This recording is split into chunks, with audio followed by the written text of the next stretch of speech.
We spend so much time analyzing charts, looking at news, perfecting our strategies. But what if the biggest factor in your trading success isn't even on the screen? What if it's right there, behind your own eyes? That's what we're going to unpack here. This fundamental truth: you don't trade the market, you trade your mind. This quote from ACY Securities just hits the nail on the head. You don't trade your strategy, you trade your psychology. Think about it.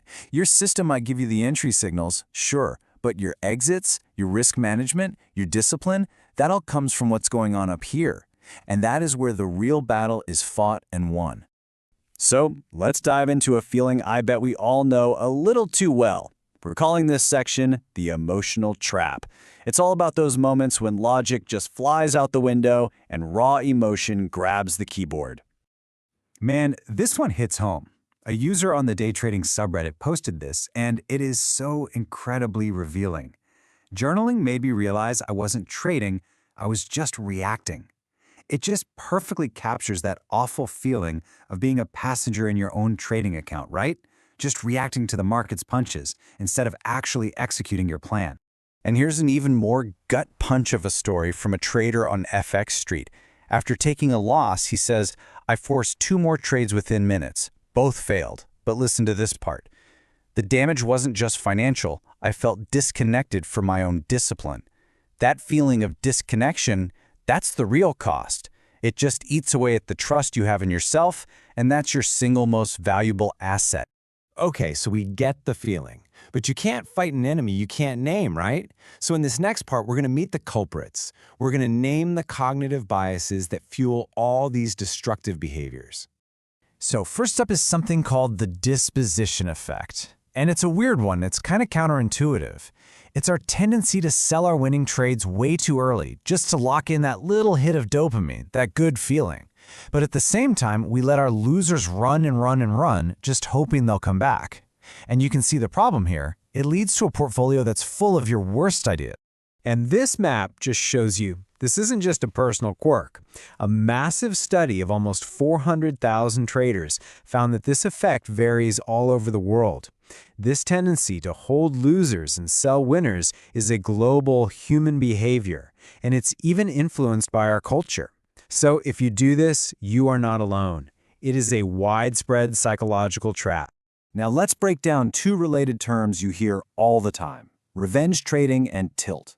Revenge trading is the action. It's that impulsive, unplanned trade you jump into just to try and win back what you lost. Tilt, on the other hand, which is a term that comes from poker, is the emotional state of frustration that leads you to make those bad decisions. So think of it this way. One is the symptom, the other is the disease. So we've put a name to these behaviors. But why? Why on earth do we do them?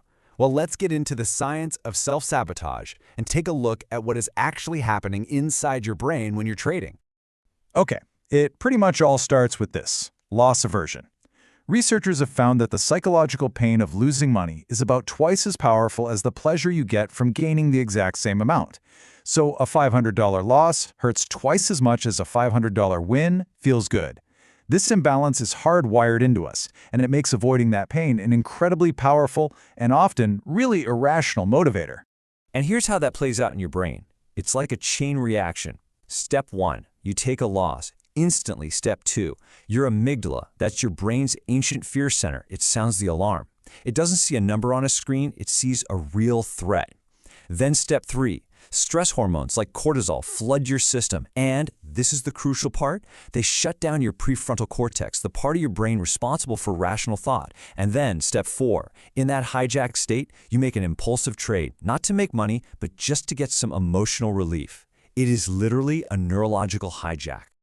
And this, right here, is probably the most important thing to remember from all the science. Your brain wasn't designed for trading. It was designed for survival. That's not a flaw, that's biology. So the big takeaway is to stop beating yourself up for having these reactions. It's not your fault. Instead, let's focus on building systems to manage them. Which brings us right to our next section, the Pros Toolkit. Enough about the problem, let's talk solutions. These are actual, actionable strategies you can start using today to take back control from your survival brain. This table really lays out the fundamental shift we need to make. Over on the left, you've got emotional trading. It's reactive, it's consistent, it's based on gut feelings. On the right, you have data-driven trading, proactive, structured, and based on a system you planned out ahead of time. The goal isn't to become a robot with no emotions, it's to make sure our decisions are coming from that right-hand column, not the left. Okay, tool number 1 for your toolkit, an emotional journal. This is way more than just tracking profit and loss. Before and after every single trade, you gotta ask yourself these questions. How was I feeling before? What about after? Which bias was trying to trick me? And the big one, did I follow my rules? This isn't about judging yourself, it's about collecting data on your own behavior so you can finally spot the pattern. Tool number 2 is just beautiful in its simplicity. The circuit breaker rule. After you take a loss, you stop trading for the next 30 minutes. Full stop. No exceptions. This simple rule physically interrupts that neurological hijack we talked about. It stops revenge trading in its tracks and gives your rational brain time to come back online before you can do any more damage. And here's another awesome tool from the trading community, the HALT rule. It's a simple checklist. Before you even think about placing a trade, you have to ask, am I hungry, angry, lonely, or tired?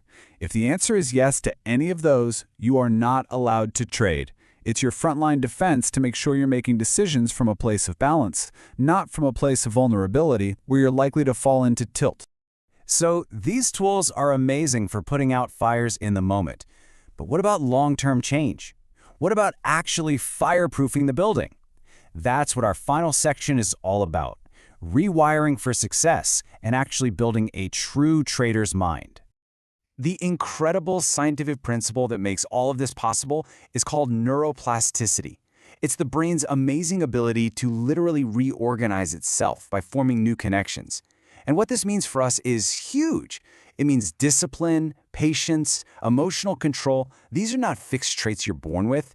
They are skills that you can train and strengthen just like a muscle. So how do you actually use this to break a bad habit like revenge trading? You follow this simple 3-step loop. First, you identify the trigger. Let's say it's taking a loss. Second, you have to interrupt the automatic action. Instead of immediately looking for another trade, you physically get up and step away from the screen for 5 minutes. Third, you replace the reward.